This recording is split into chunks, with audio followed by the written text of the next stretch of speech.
Operation رد الفساد کے تحت صرف 2021 کے دوران چھوٹے بڑے 60,000 سے زائد انٹیلیجنس بیسڈ آپریشن کیے گئے۔ پاک فوج کے شعبہ تعلقات عامہ کے director general major general Babar Iftikhar نے پریس کانفرنس کرتے ہوئے کہا کہ آج 2021 کی صورتحال کا جائزہ پیش کرنا ہے۔ مغربی بارڈر پر 2021 میں صورتحال تشویشناک رہی۔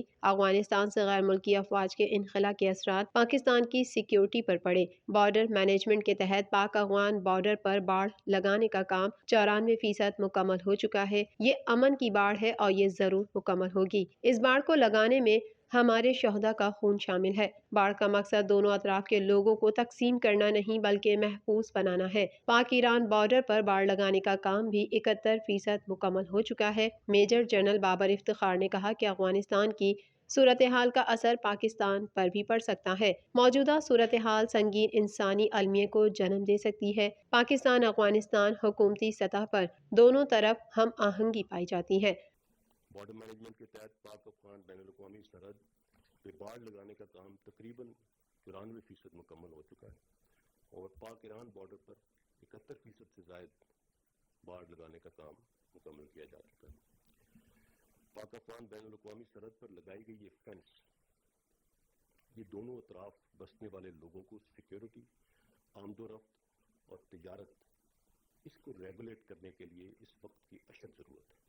انہوں نے کہا کہ 2021 میں پاکستان کی سیکیورٹی فورسز نے دہشت گرد تنظیموں کا صفایا کیا۔ انٹیلیجنس ایجنسیوں نے 890 تھریٹ الرٹ جاری کیے۔ 70% ممکنہ دہشت گردی کے واقعات کو روکنے میں مدد حاصل ہوئی۔ ڈی جی ISPR کا کہنا تھا کہ 2021 میں LOC پورا سال پرامن رہا۔ بھارتی فوج دہشت گردی کے نام پر مظلوم کشمیریوں کو شہید کر رہی ہے۔ بھارت LOC کے ارد گرد بسنے والے لوگوں کو شہید کر چکا ہے اور مقبوضہ کشمیر میں بدترین ریاستی مظالم سے توجہ ہٹانا چاہتا ہے۔ بھارت اندرونی طور پر مذہبی انتہا پسندی کا شکار ہے۔ بھارتی فوجی قیادت کی جانب سے منفی اور جھوٹا پروپیگنڈا کیا گیا ہے۔ اس سے پہلے بھی ہندوستان لائن آف کنٹرول کے ارد گرد بسنے والے کئی ایسے بے گناہ لوگوں کو شہید کر چکا ہے۔ حقیقت یہ ہے کہ ہندوستان کشمیر کی انڈیجنس فریڈم سٹرگل کو ہمیشہ ایکسٹرنلائز کرنے کی کوششوں میں سرگرم رہا ہے۔ ڈی جی ISPR کا کہنا تھا کہ پاکستان میں کسی بھی مسلح فرد یا گروہ کو قانون ہاتھ میں لینے کی اجازت نہیں دی جا سکتی۔ طاقت کا استعمال صرف ریاست کا استحقاق ہے۔ نیشنل ایکشن پلان کے تحت دہشت گردوں کے خلاف کارروائی کی گئی۔ جن علاقوں میں آپریشنز کیے گئے وہاں حالات نارمل ہو رہے ہیں۔ میجر جنرل بابر افتخار نے کہا کہ کچھ عرصے سے پاکستان کے مختلف اداروں اور شخصیات کے خلاف منظم مہم چلائی جا رہی ہے جس کا مقصد حکومت، عوام، اداروں اور افواج کے درمیان خلیج پیدا کرنا اور اداروں پر عوام کے اعتماد کو ٹھیس پہنچانا ہے۔ ہم ایسی تمام سرگرمیوں کے حوالے سے آگاہ ہیں بلکہ ان کے لنکس کو بھی جانتے ہیں جو ملک میں اور بیرون ملک بیٹھے یہ کام کر رہے ہیں۔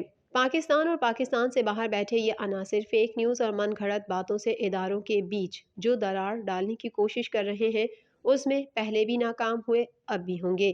نواز شریف سے ڈیل کی باتوں سے متعلق سوال کے جواب میں ڈی جی ISPR نے کہا کہ نواز شریف سے متعلق سب قیاس آرائیاں اور بے بنیاد ہیں۔ اگر کوئی ڈیل کی بات کر رہا ہے تو اس سے پوچھیں، تفصیلات بھی بتائے۔ ان کے پاس ثبوت کیا ہیں، کون ڈیل کر رہا ہے، کیا محرکات ہیں؟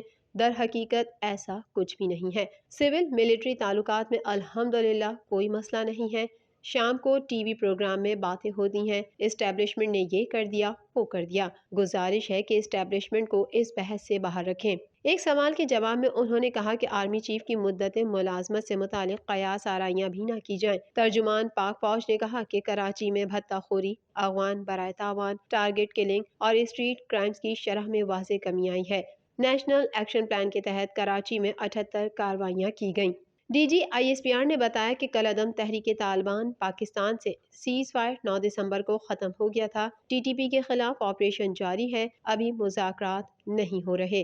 TTP سے مذاکرات موجودہ افغان حکومت کی درخواست پر شروع کیے گئے۔ پاکستان میں ISIS کی موجودگی نہیں ہے۔